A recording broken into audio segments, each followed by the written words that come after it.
फिर भगवान वहां से चलने को उद्यत हुए तो एक माँ है जिसका नाम है कुंती, जो कुंती चरणों में गिरी और कहती है गोविंद आप हमारे साथ इतने दिनों तक रहे, किसी के भाई, किसी के मित्र, किसी के भतीजे बन करके रहे और पग पग पे आपने हम सबकी रक्षा करी, हम सबकी सहायता करी, लेकिन हम आपके उस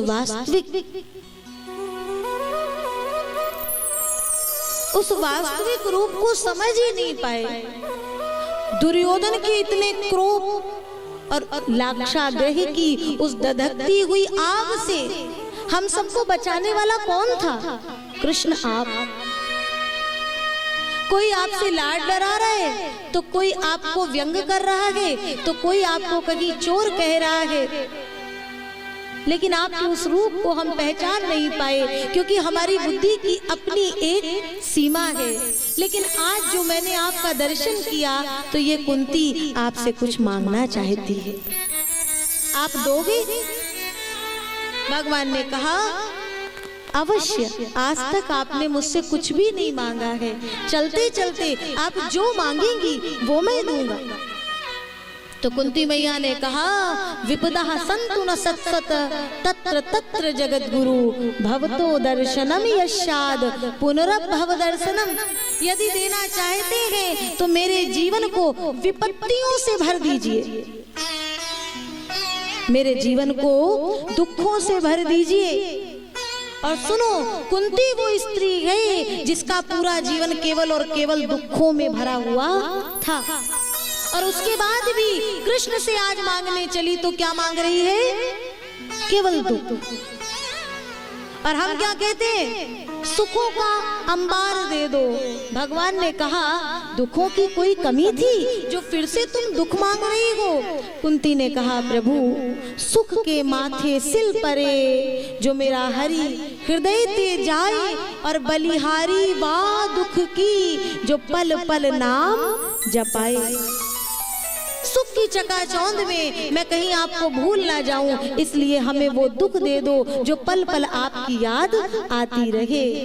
तो भगवान ने कहा कुंती मैया मैं तुम्हें ये वर नहीं दे सकता हूँ कि तुम्हारे जीवन में दुख रहे, लेकिन ये वर देता हूँ कि तुम्हारे जीवन में एक पल के भी लिए ये कृष्ण तुमसे विलग अलग होने वाला नहीं है। और इतना कह करके भगवान ने कहा अरे कुंती मैया तुमने मुझे रोक लिया, बड़ा अच्छा किया। मुझे अपने एक भक्त की याद आ रही है।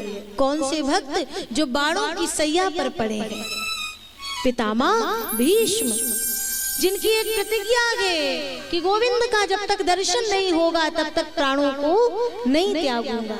देहांत काले तुम सामने हो, मुरली बजाते मन को लुभाते, यही नाम मुख से मैं गाता रहूं, गोविंद दामोदर माधवेति।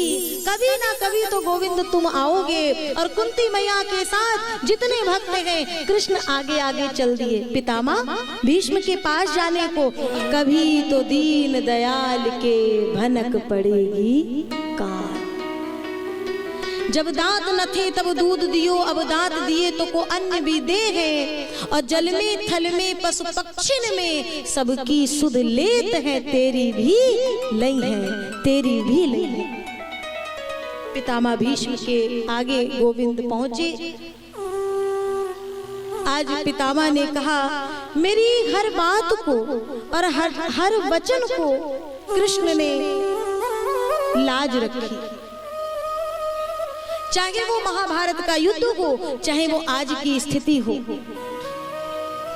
मेरा प्रण था जब तक गोविंद का दर्शन नहीं कर लूंगा तब तक प्राण नहीं त्यागूंगा। आज गोविंद उस प्रण को पूरा करने के लिए आए।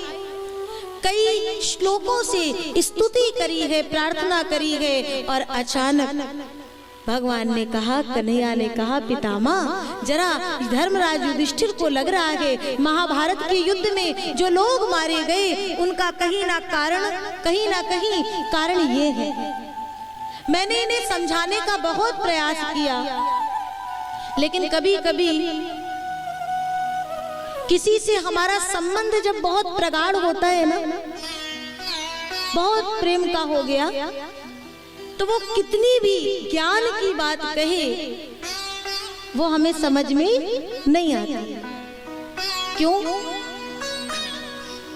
जैसे कि माता पिता अपने बच्चे से अधिक प्रेम किसी से नहीं करते, परंतु वो बालक है, छोटा है, और उनसे कुछ ज्ञान की बात अगर वो समझाएगा तो वो बात जल्दी माता पिता नहीं समझेंगे।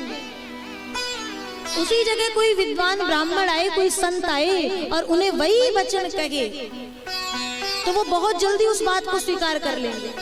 तो उस संबंध की प्रगाढ़ता में हम उस व्यक्ति के द्वारा कहे गए बहुत ज्ञान के वचनों को समझ नहीं पाते या कि समझना नहीं चाहते। पितामह बड़े गए, श्रेष्ठ गए, इसलिए कृष्ण जो ज्ञान पांडवों को देना चाहते थे वो पितामह तक पहुंचा दिए।